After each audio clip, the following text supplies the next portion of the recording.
இங்கே குழுவில் இருக்கும் நமது கிறிஸ்டினா நடுவர் அவர்களுக்கும் சபையோர் அவர்களுக்கும் காலை வணக்கத்தை தெரிவிப்பதில் மகிழ்ச்சி அடைகின்றேன்.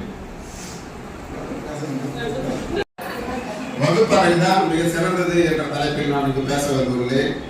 வகுப்பறை இல்லையெனில் உலகத்தில் எதுவுமே ஒளியே இல்லை. ஒளி இருந்தாலும் கூட அது ஒளியாக இருக்காது. எண்ணும் எழுத்தும் தான் மனிதனுக்கு மிக ஒளியாக இருக்கும். அவன் தான் சிறந்த ஆளுமையான ஒரு மனிதனை உருவாக்குகின்ற இந்த வகுப்பறை தான்.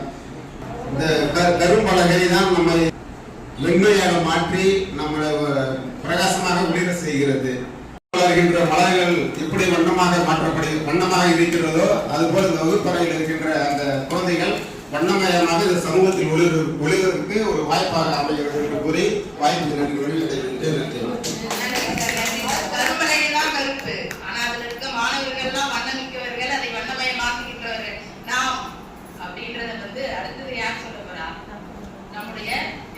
மாணவர்கள்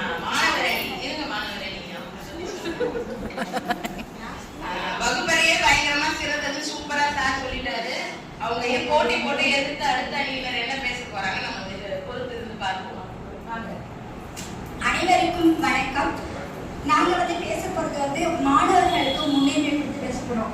ஏன்னா மாணவர்கள் இல்லாட்டி ஒண்ணுமே இல்லை. இப்ப கிளாஸ்ல மாணவர்கள் வரலன்னு வச்சுக்கோங்களேன், நம்ம என்ன செய்யணும்? டீச்சர்ஸ்க்கு ஃபர்ஸ்ட் ஆஃப் ஆல் நமக்கு ஜாபே கிடைக்காது. இந்த ஜாபே இல்லை. இப்ப there is no students, there is nothing. எல்லாருக்குமே உங்களுக்கு தெரியும் இல்லையா? அப்போ மாணவர்கள் இல்லாம நம்ம என்ன செய்ய முடியும்னு நல்லா திங்க் பண்ணி பாத்தீங்கன்னா இதுல யார் முன்னுரிமை கொடுத்து நடுவர் அவர்கள் தீர்ப்பு கொடுக்கணுங்கிறது அவங்களுக்கே தெரிஞ்சிருக்கும் இல்லையா? ஒரு இப்போ கிளாஸ் ரூம் இல்லைன்னா கூட நம்ம மரத்தடியில் வச்சு கூட நம்ம எடுத்துக்கலாம் இல்லையா? அப்போ டீச்சர்ஸ் இல்லாட்டி கூட இப்போ ஸ்டூடெண்ட்ஸை பேஸ் பண்ணி இப்போ எண்ணும் எழுதுறது இருக்கு இல்லையா? டீச்சர்ஸ் இல்லாமலே நம்ம அந்த ஆக்டிவிட்டிஸ்லாம் நிறைய இருக்கு. அதெல்லாம் சொல்லிட்டாவே அவங்களே மாணவர்களே படிச்சுக்குவாங்க. ஸ்டூடெண்ட்ஸ் பேஸ்டு இப்போ லேர்னிங் வந்திருக்கு. அது எல்லாருக்குமே நமக்கு தெரியும் இல்லையா? இப்போ இதுல நீங்க என்ன தெரிஞ்சுக்கிறீங்க அப்படின்னு பாத்தீங்கன்னா டீச்சர்ஸ் இல்லாமலும் நடத்தலாம், கிளாஸ் ரூம் இல்லாமலும் நடத்தலாம். பட் ஸ்டூடெண்ட்ஸ் இல்லாம டெஃபினட்டா நம்மளால வரலாம்.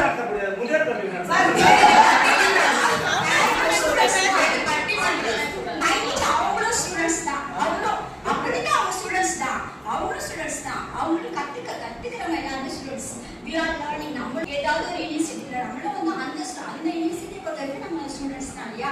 ஸ்டூடெண்ட்ஸ் இல்லாம நிச்சயமா எதுவுமே செய்ய முடியாது. ஸ்டூடெண்ட்ஸ் அதனாலதான் ஸ்டூடெண்ட்ஸ்க்கு இம்பார்ட்டன்ஸ் கொடுக்கணும். நன்றி டீச்சர், நன்றி டீச்சர். சுவர் இல்லாம சித்திரம் அப்ப சுவரா நினைக்கிறது ஸ்டூடெண்ட்ஸ்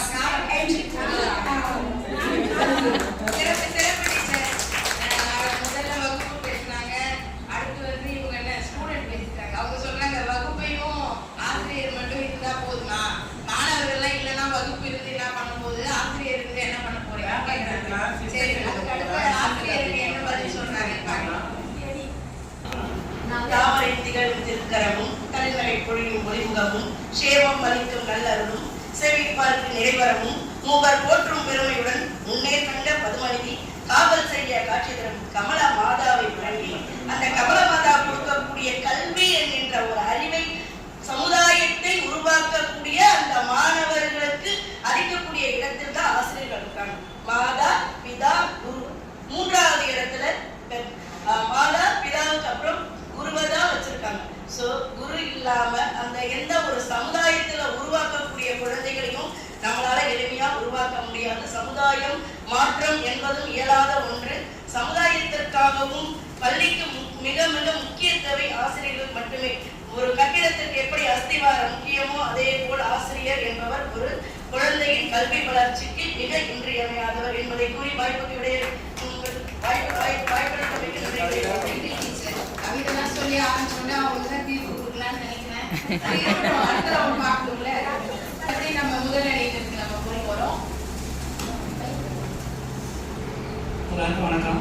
அதாவது வகுப்பறையா மாணவர்களா ஆசிரியர்களாங்கிறது அவசியமானது என்னோட கேள்வி, தனிப்பட்ட கேள்வி. இருந்தாலும் சரி வாங்கன்னு சொல்லி வந்த பிறகு நம்ம அந்த வகுப்பறை விட்டு கொடுக்க முடியாது. வகுப்பறை தான் வந்து சிறந்ததுன்னு சொல்லி தெரிய வேண்டிய அவசியம் இல்லை. ஏன்னா நீங்கள் யார் ஆசிரியராக இருந்தாலும் சரி, மாணவராக இருந்தாலும் சரி, வகுப்பறைக்கு வந்தால் தான் உங்களுக்கு அது பேர். வராத வரைக்கும் உங்களுக்கு பேர் கிடையாது. நீங்கள் குருன்னு சொல்லிடலாம், எல்லாருக்கும் ஒரு குரு கண்டிப்பாக இருப்பாங்க. ஆனால் வகுப்பறைக்குள்ள வந்தால் தான் அவர் வந்து ஆசிரியர். குருன்னு யாரும் ஆனால் வகுப்பறைக்கு வந்தால் தான் அது. இன்னொரு ஒரு வகுப்பறை வந்து வெறும் கட்டடம் மட்டும் கிடையாது. சொன்ன அந்த ஆசிரியர் மாணவர் 2 பேரும் சேர்ந்து அங்க இருக்கிற சூழல், என்விரான்மெண்ட் சொல்றாங்க. இந்த வகுப்பறை சூழல் சரியா இருந்தாலும் ஒரு சிறந்த ஆசிரியரும் உருவாக முடியும். ஒரு எதிர்காலத்துல சிறந்த படைப்பு திறன் உருவாக்கணும்னா அந்த சிறந்த வகுப்பறை சூழல், வகுப்பறையில எனக்கு வெறும் வகுப்பறைங்கிறத விட வகுப்பறை சூழல், சிறந்த வகுப்பறை சூழல் இருந்தாதான் ஒரு ஆசிரியரும் ஜெயிக்க முடியும், மாணவரும் ஜெயிக்க முடியும். அதனால கண்டிப்பா வகுப்பறையே சிறந்தது என்று இந்த வாதத்தை சிறப்பு சார். நான் கூட கட்டடம் தான் வகுப்பறை அப்படிங்கிற கருத்து கூட நிறைய நம்ம கிட்ட இருந்திருக்கோம். ஆனா வந்து மாணவரும் ஆசிரியரும் எந்த சூழல்ல இருக்காங்களோ அதுதான் வகுப்பு அப்படின்னு ஒரு நல்ல ஒரு கருத்தை சார் நம்ம முன்னாடி எடுத்து வச்சிருக்காரு.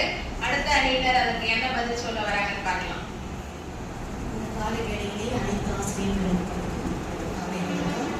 மிக அருமையான தலைப்பு இது. முக்கணிகளில் சிறந்தது எது என்று கேட்பதை போல் இருக்கிறது. முக்கணிகளில் சிறந்தது எது என்று கேட்பதை போல் இருக்கிறது.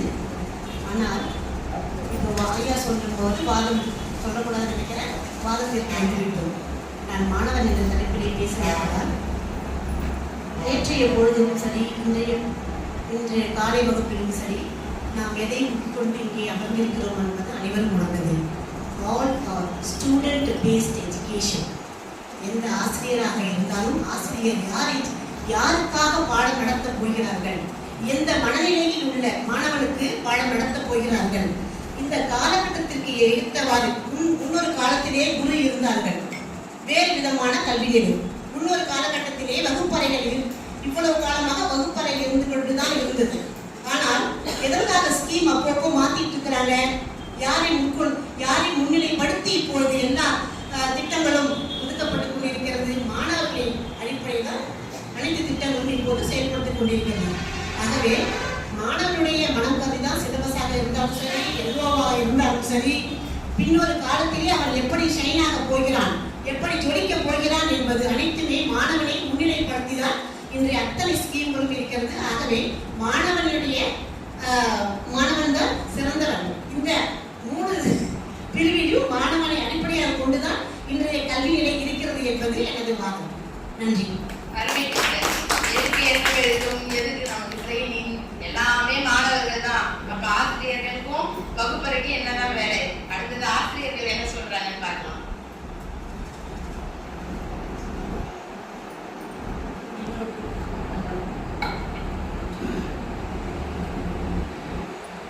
கோடினோருக்கு வணக்கம்.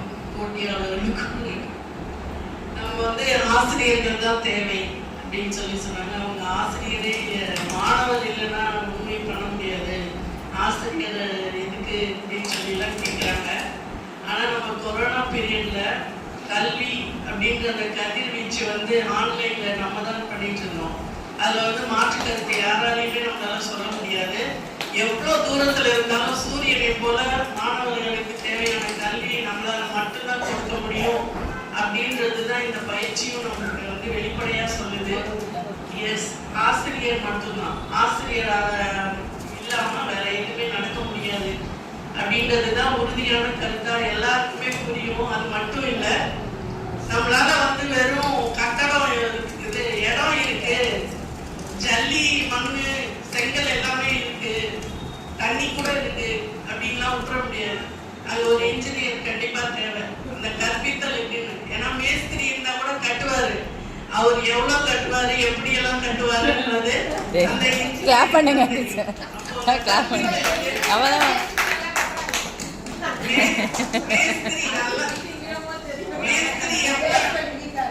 மேஸ்திரி எப்ப நல்லா கட்டுவாருன்னா ஒரு அடியில கடைக்கால் போட்டு மேல வந்து கட்டடத்தை எழுப்பி கிரகப்பிரவேச அன்னைக்கு கீழே விடுற மாதிரியே கட்டுவாரு. அதனால அந்த இன்ஜினியர் அப்படின்றதுதான் அங்க தேவை. அதே போலதான் நம்மளோட கல்வி அடிப்படையிலையும் ஆசிரியர் இல்லைன்னா மாணவர்களுக்கு எந்த விதமான சூழலையுமே யாராலையுமே ஏற்படுத்தி கொடுக்க முடியாது. அதே போல வகுப்பறை இல்லைன்னா முடியாது.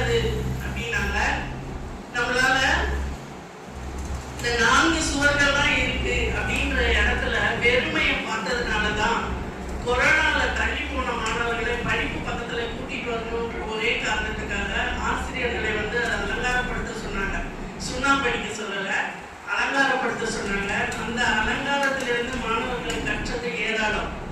அதனாலதான் அது கூட வேற யாராலையும் செய்ய முடியாது, ஆசிரியர்களால தான் செய்ய முடியும். ஏன்னா பாட பொருள் கருத்தை அவங்களால மட்டும்தான் மாணவர்களுடைய சின்ன மனசுக்குள்ள புகுத்திட முடியும் அப்படின்றதுனாலதான். அது மட்டும் இல்ல, நம்மளால 1ஆம் பிறை கமலஹாசனை போல ஆடி பாடி நினைவுல வராத அந்த பிள்ளைகளுக்கு கூட நம்மளால விக்ரம் பேசவே தெரியாது, வேலையான்னு கேட்ட உடனே ஆமான்னு சொல்லுவாங்க. அந்த மாதிரி குழந்தைகளை கூட நம்மளால செயல்படுத்த முடியும். அதே மாதிரி நம்மளாலதான் அந்த குழந்தைகளுடைய படிப்பை நல்லா உருட்டி கொட்டி எடுக்க முடியும். அதுல இருந்து செலக்ட் பண்ணி பிள்ளைங்களோட கல்வியை அவங்களுக்கு தேவையான அளவு நம்மளாலதான் கொடுக்க முடியும். நம்ம அப்படின்றது ஆசிரியர்களால் மட்டும்தான். அதனால ஆசிரியர் அப்படின்றது இந்த கல்வி அடிப்படையில சிஎஸ்டி இதுல மிகச்சிறந்த ஒரு அச்சாணி டி தான்.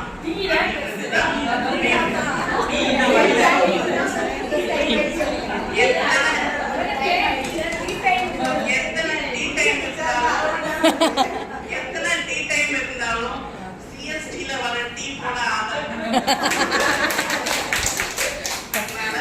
ஆசிரியர்கள் இல்லாம மாணவர்களை எந்த விதத்திலையுமே கல்விக்கு பக்கத்துல கூட்டிகிட்டே வர முடியாது அப்படின்றதுதான் நிதர்சனமான உண்மை. கிளாஸ் இருக்கணும், ஸ்வீட் இருக்கணும், அப்பதான் 3 சேராம இருக்கு.